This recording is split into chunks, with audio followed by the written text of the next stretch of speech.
Silicon Valley marketing presents a world where artificial intelligence anticipates every need, removes minor inconveniences, and creates a perfectly optimized life. This vision of digital convenience is built upon a historical shift in power. For the first time, the primary drivers of human innovation are private, transnational entities with resources that surpass the budgets and regulatory reach of many individual states. In his 2026 Encyclical, Magnifica Humanitas, Pope Leo XIV analyzes this imbalance. He warns that these tech oligarchies have achieved an impressive dominance over the world, moving beyond simple commerce to shape the collective imagination of humanity. The Pope identifies this as the Babel syndrome, a project of forced homogenization where diversity is sacrificed for efficiency. It is an attempt to build a global order based on self-affirmation and the pretense that every human mystery can be translated into data. Enrolling our lives into these unaccountable systems has specific moral consequences. Algorithms lack the relational perspective required to understand compassion or hope. When we delegate the judgment of human worth to a statistical model, we remove the possibility of mercy from the civic fabric. This reliance on automated logic represents a quiet transfer of our moral and political agency to machines. We are opting to live in a world governed by calculation rather than responsibility. This new form of control functions by managing the ecology of communication. By harvesting data and directing information flows, it can subtly dictate what a population accepts as real, meaningful, or true. While these systems appear objective, they inevitably mirror the ideological priorities of their developers. Every design choice optimizes for a specific outcome, effectively turning a programmer's private bias into the invisible infrastructure of public life. Pope Leo argues truth is a common good, not a social consensus that can be engineered. He notes that basic truths, such as the sacredness of human life, are attained through reason. Murder is not wrong because it is socially unacceptable. It is wrong because of an objective reality that precedes all human laws.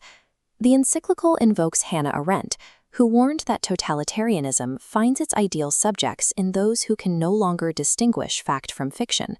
This is the exact state of confusion currently produced by the rapid spread of AI disinformation. Accepting a world where truth is whatever the platform provides builds the epistemological framework for tyranny. Without a shared grasp of objective reality, the individual has no ground from which to resist. This desire for total control extends into the human body itself.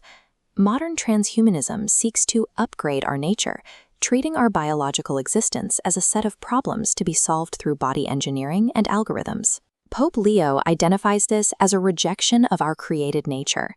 In the transhumanist mindset, aging, illness, and human weakness are viewed as engineering defects, rather than realities through which we mature and learn to rely on one another.